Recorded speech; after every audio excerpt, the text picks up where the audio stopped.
In an effort to reduce instances of low water pressure and help control future water rate increases, Canton is asking residents to begin voluntary outdoor water use restrictions year-round. Residents and businesses with odd-numbered addresses are asked to limit outdoor water use to odd-numbered dates. Those with even-numbered addresses should water lawns, fill swimming pools, and wash cars only on even-numbered dates. In addition, Canton is also asking residents to voluntarily limit outdoor water use between the hours of 6 a.m. and 9 a.m. It's best to water your lawn between midnight and 6 a.m. By following the odd-even day water cycle, Canton can level out high water demand factors, resulting in more stable, long-term water rates. For questions regarding the requested water use restriction, please call Public Works at 394-5150.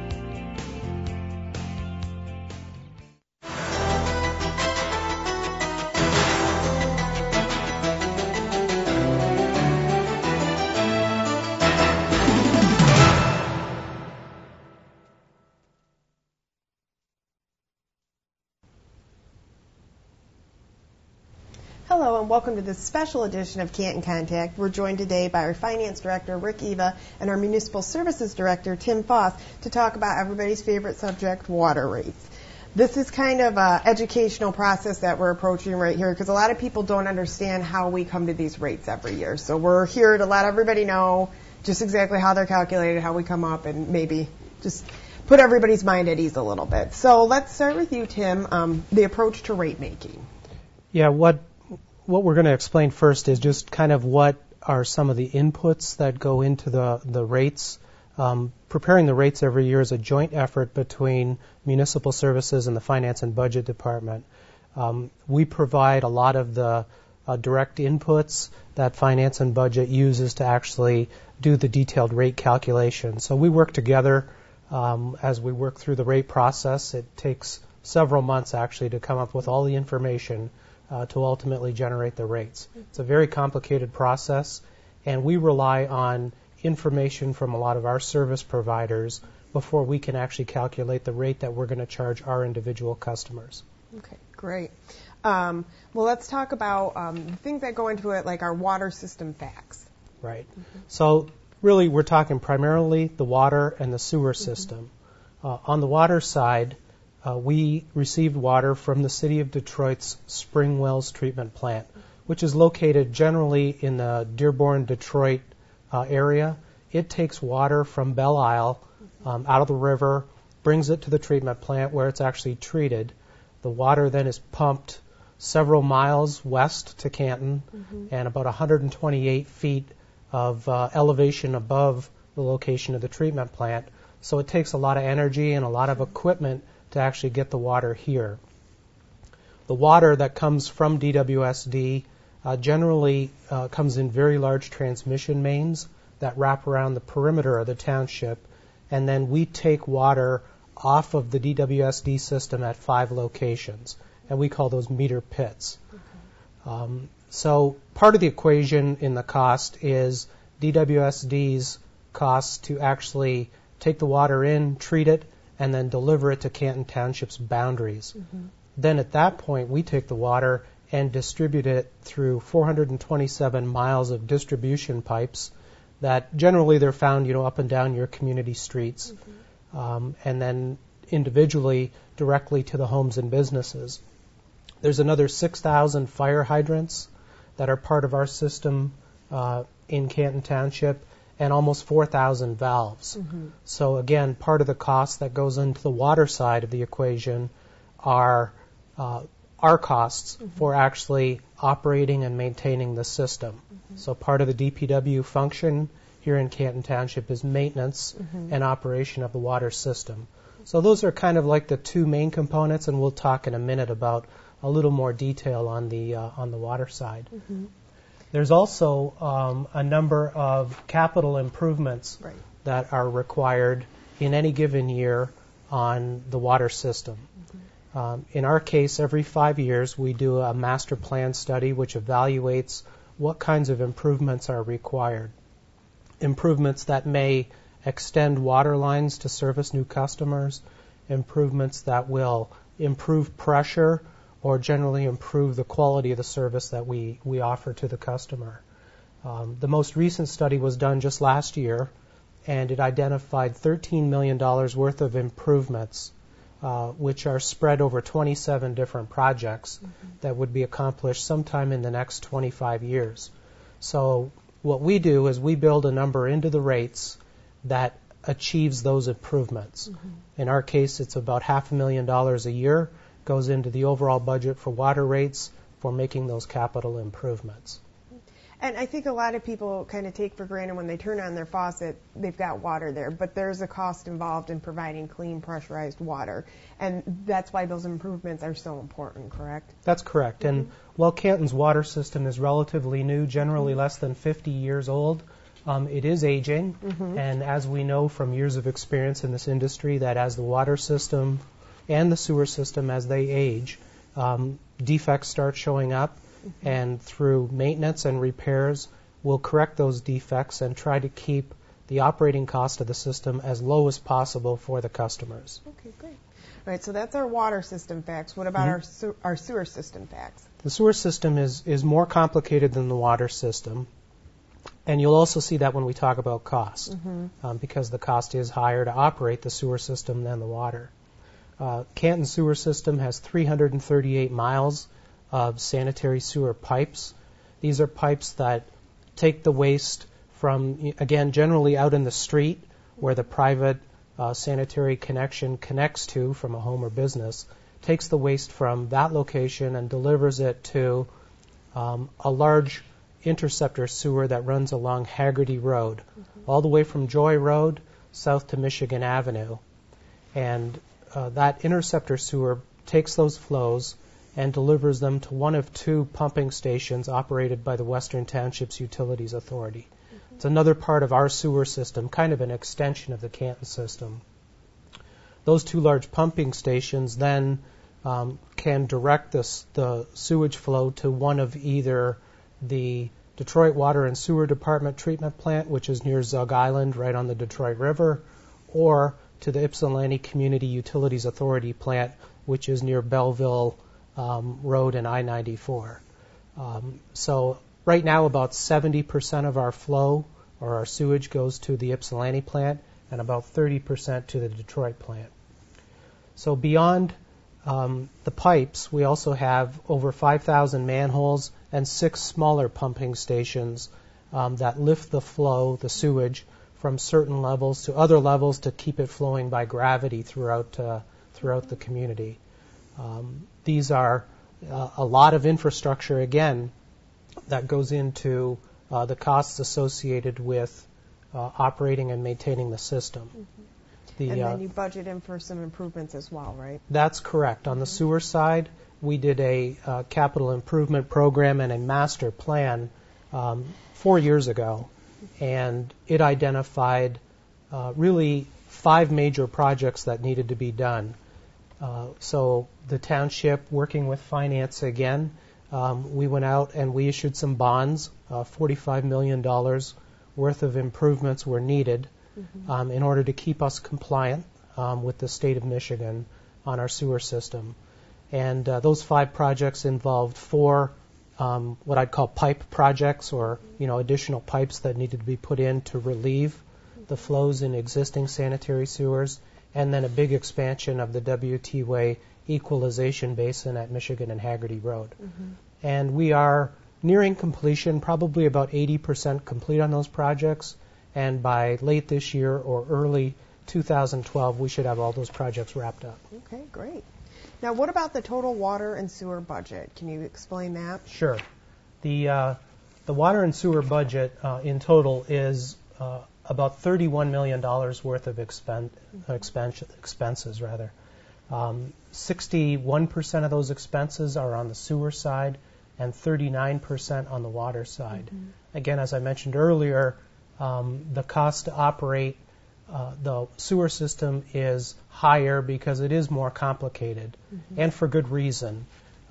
Ultimately, everywhere on Earth we recycle the wastewater that leaves our homes and businesses, because that wastewater is treated and then it's put back into rivers, streams, and lakes, and then that same water, after having been treated, is taken out by the drinking water treatment plant, reprocessed again, and then sent back to the homes and businesses.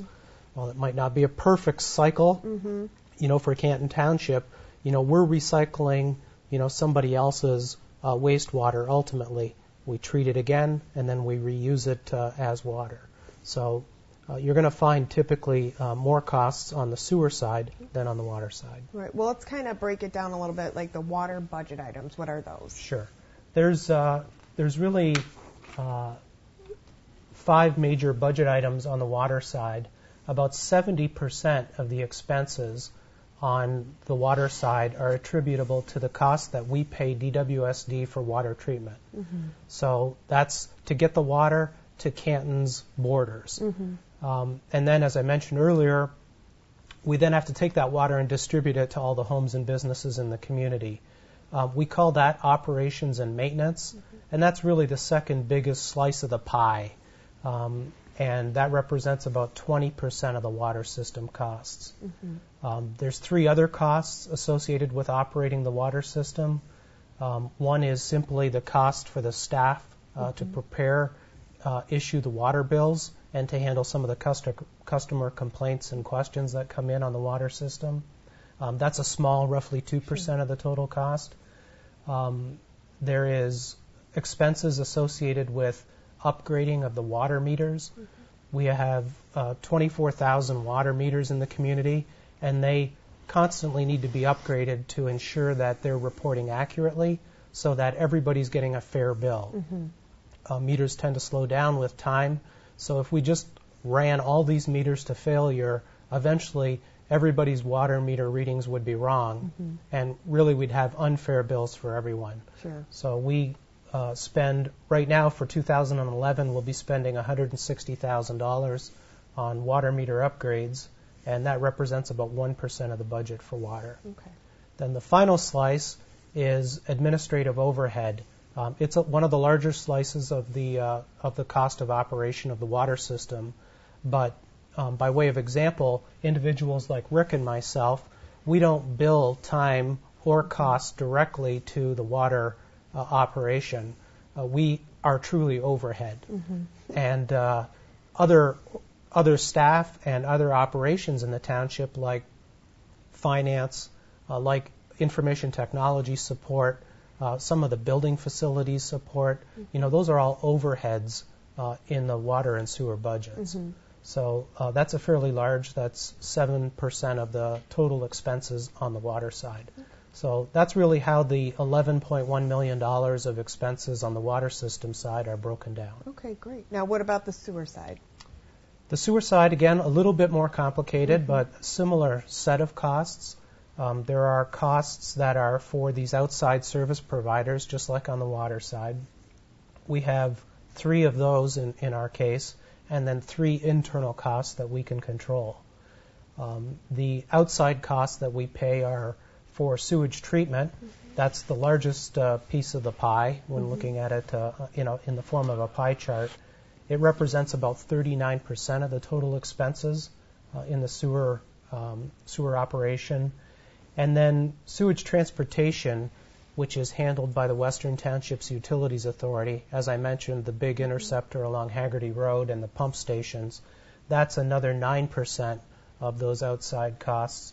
And then finally, there's debt service, or the cost to pay off bonds, which were issued to improve the WTUA system, that is the Western Township's Utilities Authority, and the YCUA treatment plant over the past 20 years. Also a large portion of the cost. Then the 3 costs internally that we do control, again, are the operations and maintenance, or O&M, which is about 10%. Water billing, same as on the water side, is about 2%. And then again, the administrative overhead is another 5%. And again, that's how the $17.4 million roughly of sewer expenses are broken down in more detail. And when you look at the 2 charts, you do see that a lot of the cost of it is kind of out of our hands. A small part of it we can only control. So what are we doing as a township to kind of control those costs for people? It's a good point. About 80% when you combine the water and the sewer budgets together, about 80% of the total expenses are really costs outside of Canton Township. Those are the costs that these other service providers pass on to us.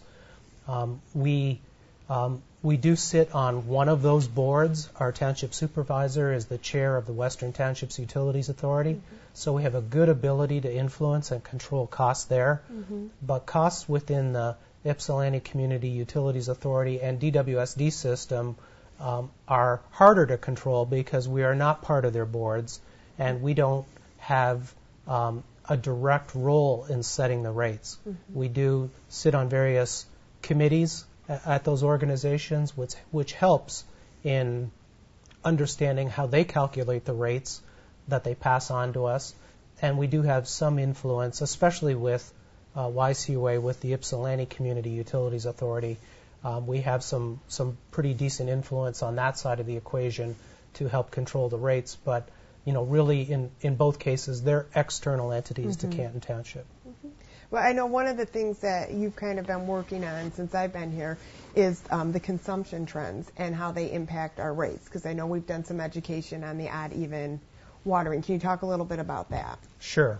Canton Township's consumption, that is the total amount of water that we buy from DWSD and or sell to the customers, it's pretty much the same number. In our case anyways, we have very low water losses or very low unaccounted for water. But the total consumption in the community has been relatively flat. And the one graph we have shows a series of bars year by year from 2002 through 2010 of the annual amount of water purchased, which ranges between 2.7 billion and 3.3 billion gallons a year. It is a lot of water. And you can see by looking at that graph that it's been fairly steady over that roughly 10-year period of time. Although the trend in the last couple of years has been down, we've had cooler, damper summers, and as a result, there's been less outdoor irrigation. And the other fact is that we have had some higher than average rate increases over the last couple of years, and that has led to some natural conservation that does occur. Yeah, and I think people get confused because they're saying, well, we're using less water, why are the rates going up? But there's an answer for that. That's right. Not only are 80% of our costs really, outside entities, not Canton costs that go into the bill, but of that 80%, most of the costs on the water and the sewer treatment side are fixed costs.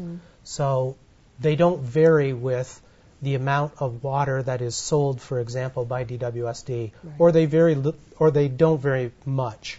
So what happens is when you have years where consumption is down across the entire metropolitan region, DWSD's costs don't change very much. What happens is you have a total cost that is approximately the same as any other year, but less number of units of water that can be billed to recover that cost. So naturally, the cost per unit goes up. Right. And what happens, kind of what I call one of the vicious circles of conservation, is that when conservation is promoted or forced, then the overall cost for operating and maintaining the system goes up because so much of the cost on water and sewer operations is fixed. Yeah, I think I was explaining to some people, like, say you were renting a hotel room with 4 people. There's a cost for the room. If one person drops off, it doesn't mean that the cost goes down for the other 3. They've got to make up that person's share. So if population decreases in area can affect the water rates, right? That's correct. Okay. Correct. Right. All right, well, now let's get into the whole rate methodology. Rick, you've been waiting patiently, so you get the exciting part here. Can you talk a little bit about Canton's rate history? Yes. A number of years ago, back in the 2004, I believe, is when it was initially started, a rate study was taken up. We had an outside contractor come in and do that. So for a couple of years, we saw no increases in our rates as the study was going on. Since that period of time, we've slowly went up. We were about 3% in 2006, 6.65 in 2007, and then we started seeing the large increases. We were up to 20.57. The next year was 14.69, and then last year was 17.68, and that's kind of an average of what the rates increases were. Again, this was driven based on the formulas that we have to put together the numbers. We have the first rate that we kind of look at is DWSD, and they kind of go up and down. In 2010, they were up 15.2% for us, and this last year they were up 10.3%. We also, that's for the water treatment and transmission costs. For the sewer treatment cost, we have two components. We have 4.3% for the variable cost, but then we have another 14%. I'm not exactly sure if it's 14.0 or it's somewhere around there, or a total of about 18% increase. And then yucca was actually a decrease this last year of about 5%. In looking at those, we part of the rate study is that we have to take a look at, as Tim said, the consumption figures. So we take a look over the history of the consumption, and we try to estimate what the actual water usage is going to be. If we rate it or calculate it and estimate it too high, it does drive the rates down, but we come up short, and the next year we're going to see a lot bigger increase. So we try to get this as close as we can, but from a conservative standpoint. So based on that, we have estimated what our sales are going to be in a given year. We're building all these scenarios so that we can actually make our calculation at the end. The next thing that we look at is the budget, the actual budget. And we had a budget of $32,193,000 last year. But there's certain things in the budget that do not take cash. The first thing is the depreciation. We don't need cash, and we're really looking for the cash flow, and that's what sets the rates. So we back out the cash or the depreciation from our budget. We add in other expenses that don't run through the operations, and that is the principal payment on the debt. That isn't included in there, so we have to add that in. We have other revenues that are coming in that aren't based on the actual rates, so we can back that money out for tap fees is probably the biggest one. And in the study indicated that we need to have so much cash in the bank, and if we fall below that, then we have to build the cash back up to that. And the reason for that is because of we pay for the water, but we bill months later. We're paying for it up front. We need cash flow to be able to cover those until we get the money in from the consumer. So in doing that, our current cash requirements for this next year were $31,126,000. It's about $1 million less than what our actual budget is. Based on that, we then go in and we say, okay, we're going to use 2.7 billion. We're going to purchase 2.7 billion gallons. If we use the old rates, how much money or how much revenue would that bring us? And we compare it to what the actual cash need is. When we did that this last year, we came up with 29 million. We needed 31. Rates have to go up. We then make the calculation as to what rate we need to bring it up, and that's where we came up with the 7.67, which is a blended rate. It's not necessarily what you're as a homeowner going to see, but that's a blended rate that if you used tons and tons of water, your rate would go up 7.67. Okay. When we look at the actual average user of the water in the community, their increase is going to be about 7%. Okay. And we have a number of examples that to show the different levels of yeah, why don't you, usage. because a lot of people want to say, okay, 7%, what does that mean? Can you give kind of some examples of what the impact's going to be on customer bills? Right. For example, the average quarterly bill for average users of $32,283. The old bill would have been $328.18. The new bill will be $351.23, or $23 a quarter increase for the 7%. Okay. High user that used almost 80,000 gallons would be looking at $57 a quarter increase and about 7.4%. Well, and you say low user, high user. I mean, are these based on a high user? Would that be like a family of 5 or? It's a family of 5 is pretty much what we're looking at. So low-end user would probably be 1 or 2 people living in a home using the water. Right. Okay. That's correct.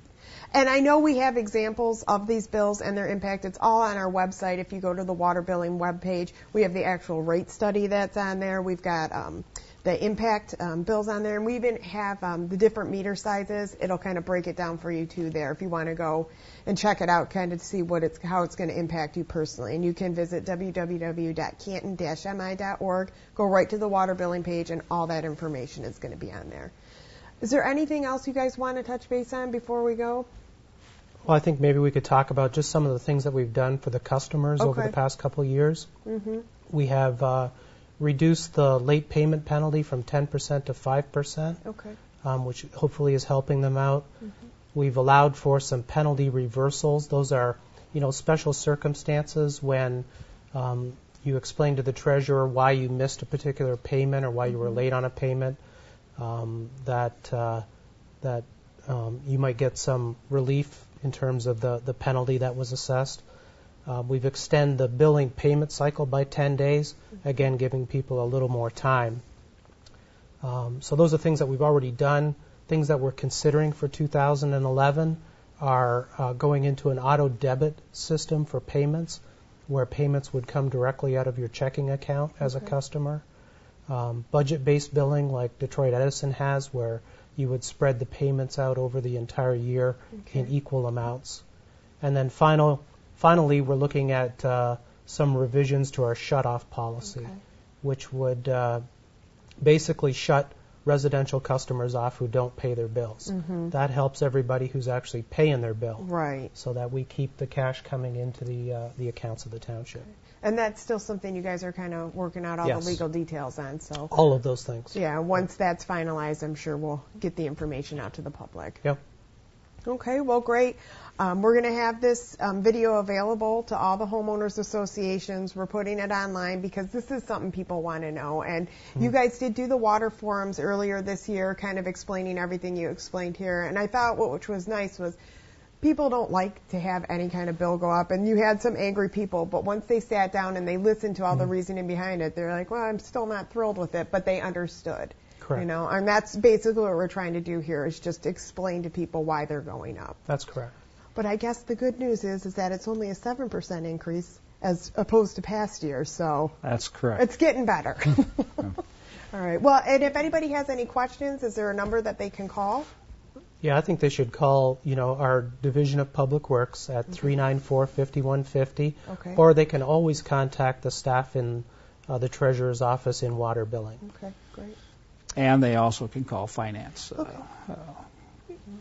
with any questions they have on the actual rate calculation. I mean, it's a lot of work that goes into it. There's a lot of information out there, and we're making it all available to everybody. So hopefully they'll take the time to kind of sit down and go through it. All right, well, thank you very much, both of you, for coming on, and hopefully people are walking away with a better understanding. Okay. Well, that's going to do it. Thanks for watching, and we'll see you next time on Canton Contact.